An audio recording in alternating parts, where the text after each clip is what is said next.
చెయ్యి వేసి బొట్టు పెట్టినా, తాళి బొట్టు మెడను కట్టి బొట్టు పెట్టినా,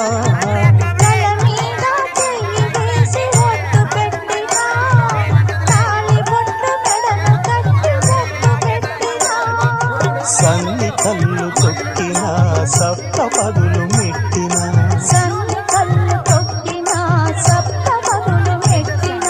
మనసు మనసు కలపడమే మంత్రం పరమార్థం. శ్రీరస్తు శుభమస్తు, శ్రీరస్తు శుభమస్తు.